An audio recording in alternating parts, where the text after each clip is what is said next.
Hey guys, Electro Ninja here, and welcome back to Electro Ninja's Lab. Today we are going to be talking about a manga that I want to see get an anime, and that is Witch Hat Atelier. So, yeah, this manga is amazing. Um, it's one of those things that you don't really realize how awesome it is until you've read it. But this is absolutely amazing. So, a few things that I do need to talk about is a little bit about who the characters are and a little bit of the story, as well as why this won't be getting an anime anytime soon, sadly.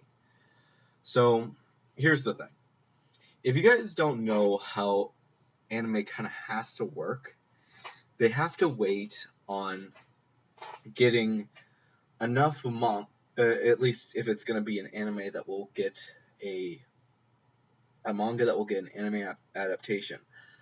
The way that it has to work is that the manga has to get to a certain point before they can actually begin making the anime. And this is not there yet. Um, so yeah, you can a lot of the way that it usually works is that if it's even gonna be depending on how long the show is gonna be. If the show is going to be, if the manga or show or anime is going to be more than a few seasons, usually what you want to see is you want to see the manga get to the point where it would be season 2 for the anime. That basically means that the story is at a point where you don't have to worry too much. Now, here in America, in English, Witch Hat Atelier is currently on its second volume, which I have not gotten. That manga literally just released today here in America. Well, today as the day that I'm recording, not today as in the day that you guys are seeing this video, because you guys are seeing it tomorrow, while I'm seeing it today, while I'm recording it on June 25th. So, yeah. It just came out. And the next and volume 3 is supposedly coming out in August. So, yeah, you kind of get the idea.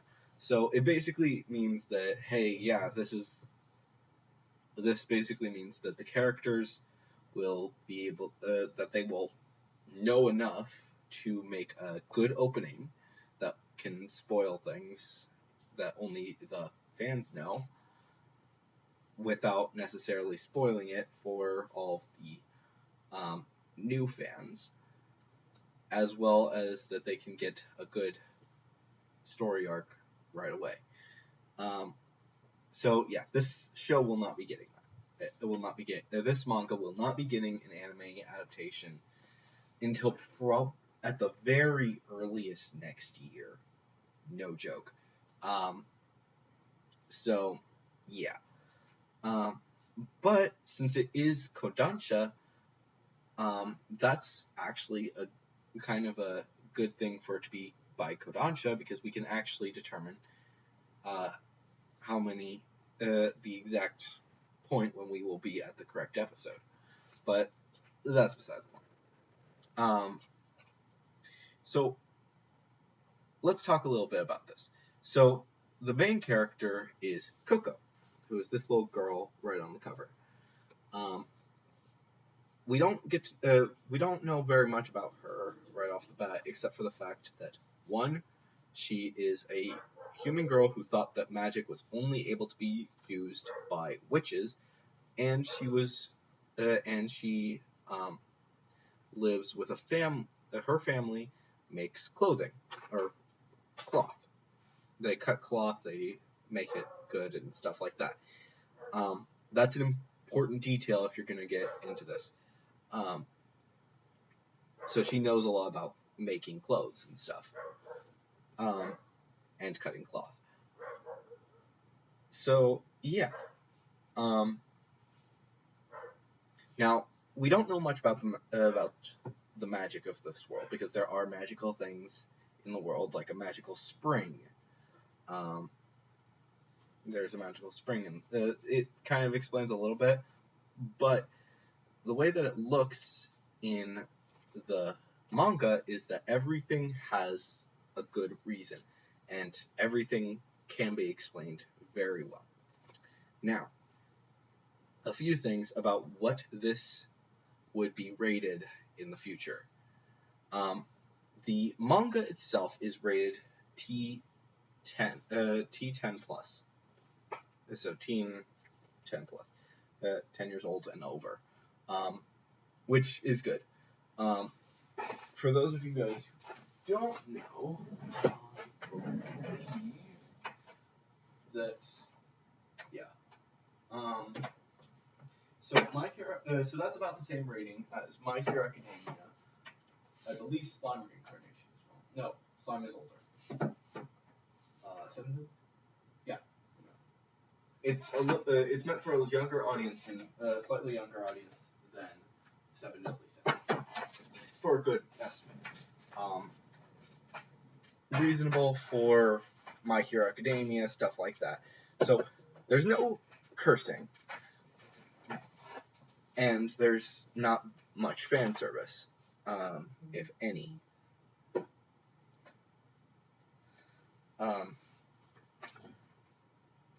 There is only a few characters so far. There is Coco, who, again, the main character. There is Kifrey, I think is how you say his name. It's a weird name. It's Qifrey, is how you spell it, and it's weird. I think that's how it's a weird name. And then there are 3 other girls, which aren't super important if you're for the beginning, but it looks like they're going to be important in Volume 2 as well as continuing on. I haven't built up an attachment to them yet, and there's not much information about them yet, but the first girl you meet is this happy, bubbly character that is the first thing she says to one of the first things she says to Coco after she's helped Coco is thank you for thanking me. No joke. She's so happy to be thanked that she says thank you. It's kind of the cutest thing ever. There's also another girl who is a bit cynical. Basically, she's a bit upset about the world. She's not like evil or anything like certain characters, but she is dark. She does feel a bit dark. And then there is Agate, who is the character on the cover of the second volume. I don't have that right now, so I can't really show you. But yeah, she's a jerk. But she's a reasonable jerk. She's upset. She gets upset that that Coco becomes an apprentice after doing something wrong. Like, yeah, she does something wrong to become a witch. So yeah. She does something. She does a evil spell, and then she becomes an apprentice to Kifrey or whatever his name is.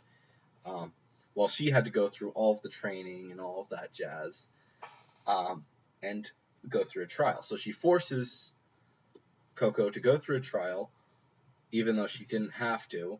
And yeah, she's a bit of a jerk. There's a lot of cool stuff in here. The magic system is really interesting, and they don't show much of it to as far as you would expect. So basically, what you need to know is that the way that the magic works is that in this world, you draw the spells, like actually on paper.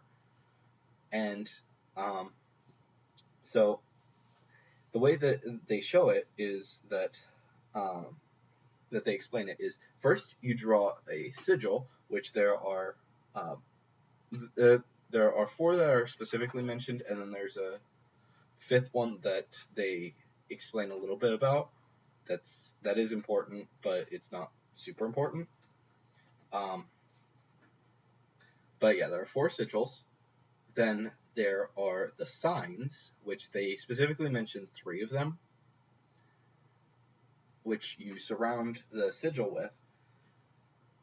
And then there is the circle that you would, or ring, as they say, that you use to complete the spell. Now, a few things is that these are the tools that the witches use.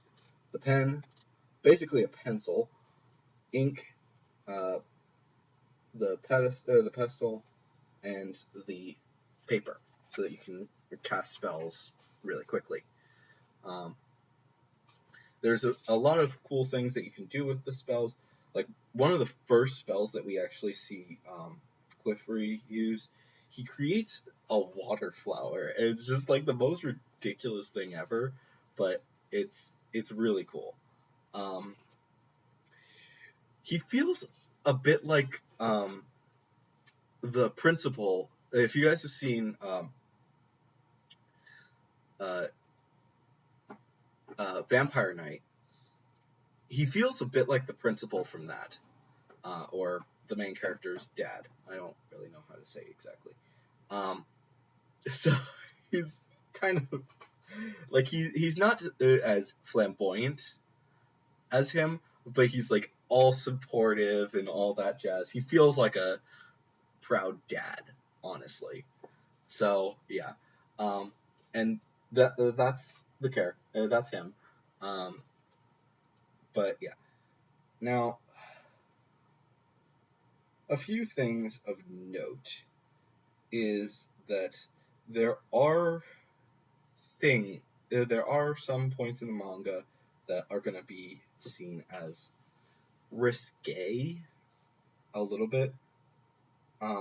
So there are these four goddesses, I guess, for the universe. There is basically one for each of the four main sigils, and they don't leave much. They're wrapped in cloth and stuff, and there's one that is that is naked, but you only see like the side of her, but you can obviously tell that she's almost completely naked.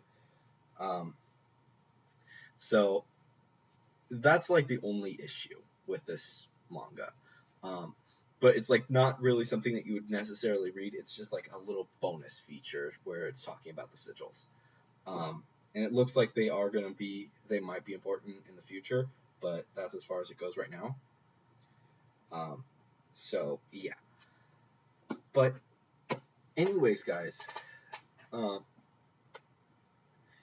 it's definitely a really good manga. So if you're looking for a manga at least to read soon, then I would definitely suggest picking up Witch Hat Atelier and checking it out, especially since it's just beginning, and just give it a look. See, oh yeah, this is really fun. It might be the next Little Witch Academia. I'm gonna read it and become awesome and stuff like that. So yeah, if you find it, pick it up. I do suggest it. It is a great read and a great little story. Like I said before, there are 2 volumes, so if there is going to be an anime adaptation, it will probably not be until at least next year, at the very earliest. And honestly, if Vigilantes is getting an anime, then that's coming before this. Like obviously, Vigilantes would come is still not 100% on the table, since it was made by a different author than the actual author, but it's more likely now that we've seen Sword Art Alternative. So that's a bit of a possibility, and if it does get an anime adaptation, that would come first and then this. But otherwise, this will most likely be coming out sometime by the end of the year, or by the end of next year. That's my best guess. So probably wait another year before you actually see an anime. But know this, that I at least put maybe I at least put it in their heads. So yeah, if you guys like this video, please leave a like, say something down in the comments, maybe write off to Funimation or A1 Pictures and say, hey, have you read Witch Hat Atelier? I think it deserves an anime adaptation. And maybe we'll get something cool. Or maybe write off to the other creators of anime. I don't actually know all of them. But yeah, send off letters to all of them and just be like, hey, you should read this manga and then make an anime adaptation, please, because this is really good. But yeah. But anyways, guys, let me know if you guys would like to see this become an actual anime. Maybe at some point I will get together with some other voice actor and do a fan dub of it. We'll see what happens.